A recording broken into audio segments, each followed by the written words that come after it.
Hi everyone, my name is Mehek. Welcome to my YouTube channel. So I'm going to start with a quick introduction. I've done English honors from University of Delhi, as well as I've studied Spanish for 1.5 to 2 years. The reason was that ever since I got through with my 12th standard, I always knew that I had this inclined interest towards literature, language, because to be very honest, I was never really a good student at the practical subjects. So I just liked reading a lot. I mean, I still do. I read books, novels, articles. I also write sometimes poems. So that's the reason I chose English honors. And Spanish is because besides my graduation, I also wanted to do something else, and with increasing MNCs in our country, I knew that this had a good scope. That's why I chose Spanish. Spanish is widely spoken. It's spoken in 22 countries.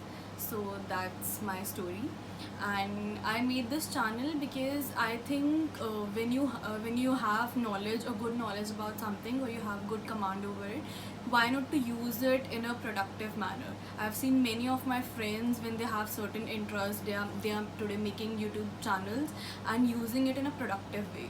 So I thought that's a pretty good idea, and that's the reason I chose this. And on this channel I'll be posting videos for both English as well as Spanish. And let's get started. And before that, I'll really appreciate if you can just take a moment and subscribe to my channel.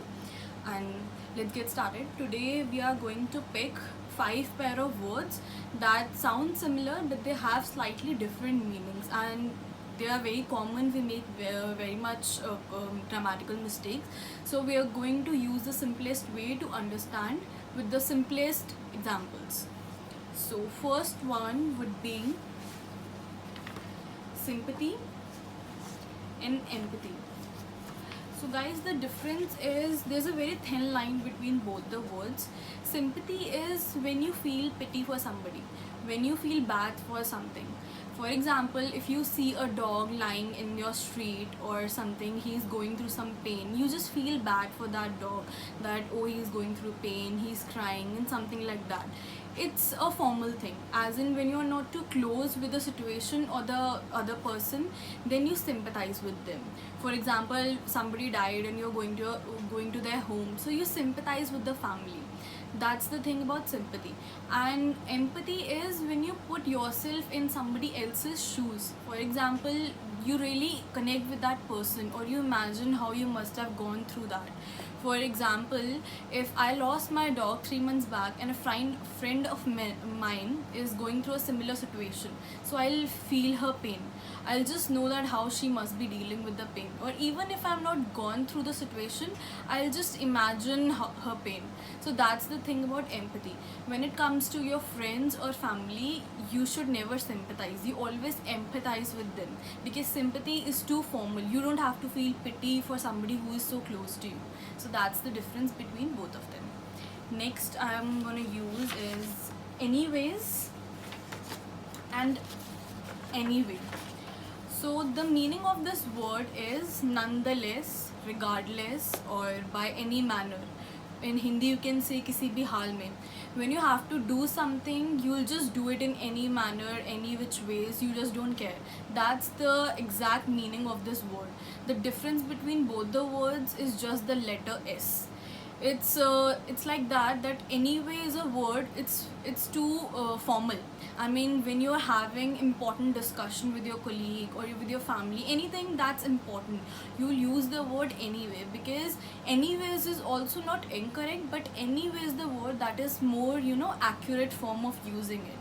And anyways is just a slang. I mean, it's a slang casually that you use with your friends when you're having a conversation. You just want to cut the conversation in the middle, you'll just say anyways, let's catch up a movie. So that's the thing for anyways. It's not correct when you are having important discussions. It's too informal. So that's the difference between them. Next is especially and specially. So again, a very thin line between both the words. Especially is when you are particularly pointing out to something or somebody. For example, I moved to Delhi especially for you. In this statement, I am pointing out to some person that I did this thing on purpose for you. That's the difference. And when it comes to specially, you're just telling in general that you did something which was different than the other days. For example, I baked cookies today. So in this, I'm just telling that I specially bake cookies. The correct form is I specially bake cookies today. So I'm not saying that I did it on purpose for some person or somebody.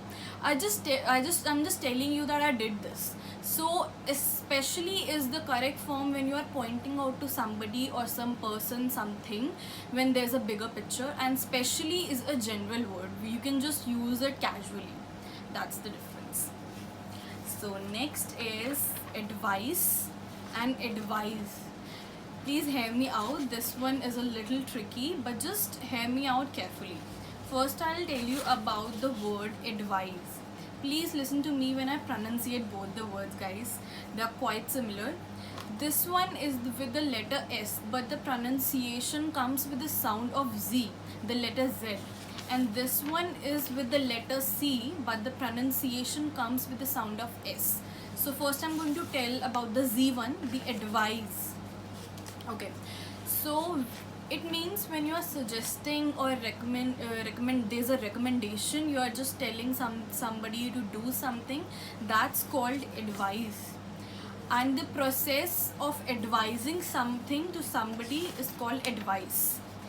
Advise is a verb. It's an action verb. When you are advising some person to do a particular action, it is countable. For example, my doctor advised me to sanitize my hands thrice a day. So he is suggesting me a particular action that I should get my hands sanitized thrice a day. That is countable. You always say she gave me a piece of advice. So that's countable. It's a countable verb, action verb. Okay. And when the same thing I'm telling to my mom that my doctor advised me something, I'll use this word. My doctor advised me something. I won't say my doctor advised me, I'll say my doctor advised me. Because now when I'm telling her, it's a noun, it's not a verb, because verb is an action verb. I didn't tell her what my doctor advised the action to me. I just told her that my doctor advised me something. It's uncountable. She can't count it because I didn't tell her the whole story. So that's the difference. It's a little bit tricky. It also took me few minutes to get it deeply. I read many articles because of this and also some dictionaries, but you'll get through it. Just hear me out, hear this once or twice and you'll just get it. Next one, I suppose the last one, is anybody and anyone. So this is a very simple one, guys, yet we make many mistakes because we don't even consider which one is correct. We just use it, but actually we should know. So the thing is, anybody is a plural form and anyone is a singular form. As in, when I'm accounting to one person in particular in a group, then I'll use the word anyone. It's the more correct form. For example, if I'm the teacher and I've given some question to my students, I'll ask, can anyone answer my question? In this, I used anyone because I am accounting to one person, or I'm looking forward to see that one person who can really answer my question. And anybody is a plural form where I'm not looking for just one person. For example, I'll use the same statement and I'll say, this is the question, anybody can answer it. So in this one, you can see that I'm not looking for that one person who can answer. Even more than one person, 2 person, 3 person, anybody is free to answer. So that's the difference. It automatically converts into the plural form. So that was about it. I just hope I was helpful to you guys. And we are gonna come again with another video. Till then, stay home, stay safe. It's a hard time, but we shall get over it soon. And please don't forget to like, share, comment and subscribe. Thank you. Bye bye.